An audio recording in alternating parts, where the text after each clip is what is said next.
The Civil Aviation Authority has grounded Cemair. It says it suspended the airline's air operator certificates with immediate effect. The regulator says it's concerned about a systemic failure to maintain the airline's fleet. Last month, it was suspended after authorities found that it had not been properly declaring passenger and baggage weights. For more on this, I'm joined by Pindiwe Gwebu from the South African Civil Aviation Authority. Thank you so much for your time tonight, Pindiwe. Barely a month ago, you sat in that chair explaining why the court order had allowed Cemair to effectively go back into the skies. It seems we're back in the same position. Why? You'll recall, Kathy, that the court order also gave permission for the CAA to continue with its renewal audit. And whilst it had granted the temporary permission for the airline to resume flights, we were also then expected to continue with that audit. The audit continued right up until the 24th of December. And several activities and engagements have been undertaken by the CAA together with the airline. And the outcome of the audit that was concluded on the 24th of December resulted in about 11 findings, of which 5 of those were level 1 findings, which were of a serious nature. The airline has successfully closed, or rather addressed in a corrective action plan, 10 of those findings. But there's one which is quite major because it involves the entire fleet of the airline. And unfortunately, up until today, we were unable to get a satisfactory response from the airline in terms of how they are going to close those findings. I think it's also important for me to mention that during the course of December, you asked me, how sure are you that these aircraft are now safe to fly? I can confirm that in the process of this audit, we actually grounded 8 of their fleet. But because they've got more than that, they are able to also operate their other fleet. So it was not something that we actually announced publicly, but it is a decision that we had reached as the airline.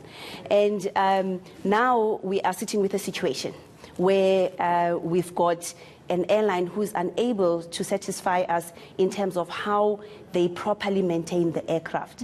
And if we do not have assurance of that, unfortunately, it's difficult for us as the Civil Aviation Authority to issue a renewal certificate for the airline. What does this mean then for the passengers of Cemair, who, of course, between the last time we spoke in December and now have been making their bookings, etc., etc.? Do you know?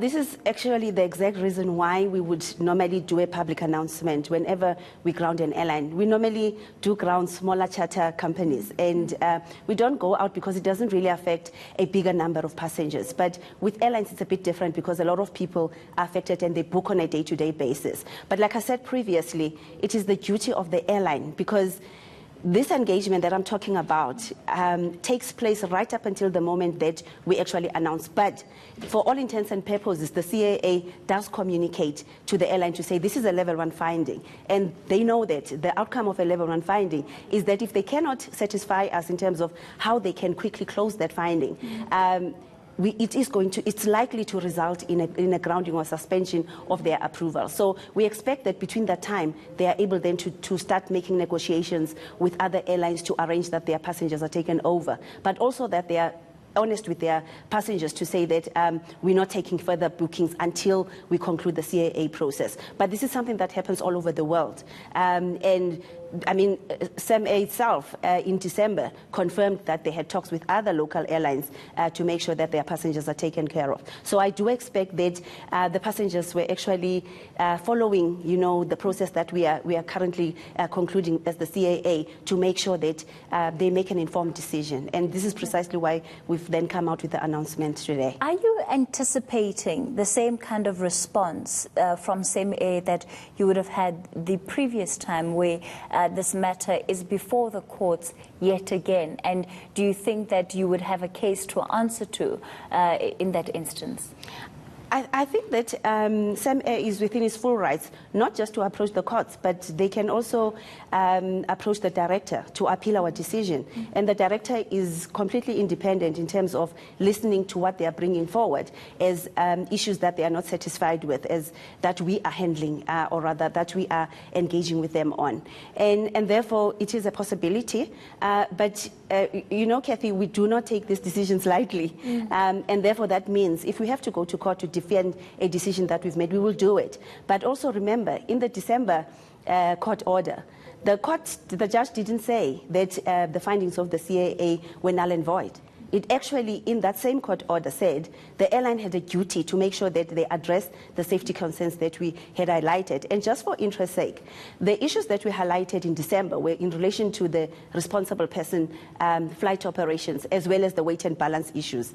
I can confirm to you that as I'm talking to you now, the airline did actually address those findings with us. And it just goes to show that the findings were not made based on malice. It was really justified, and the airline is very much aware of that. All right. Well, seems like it's back to square one for Cemair in this instance. Do you have any idea in terms of time frame how long it may take them to comply or to correct what you've asked them to work on?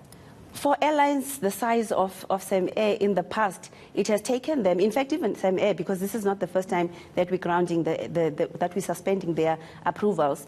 It can take anything between 3 months and more. And really, once they get their approvals reissued by the CAA, there's also other regulatory processes that they have to follow with the Department of Transport in terms of the Air Services Licensing Council. And but I can tell you that once they get their approvals, they still have to now go through the process of ensuring that we issue a certificate of airworthiness for each of the aircraft that are in question. So, and that normally takes time because it does cost money, because they have to get qualified people that are going to be able to give us the answers that we are requiring that are missing at this point. So it could be many more months yet before Cemair takes to the skies again. Absolutely. That's where we leave it for tonight. Pindiwe Gwebu, she is from the South African Civil Aviation Authority.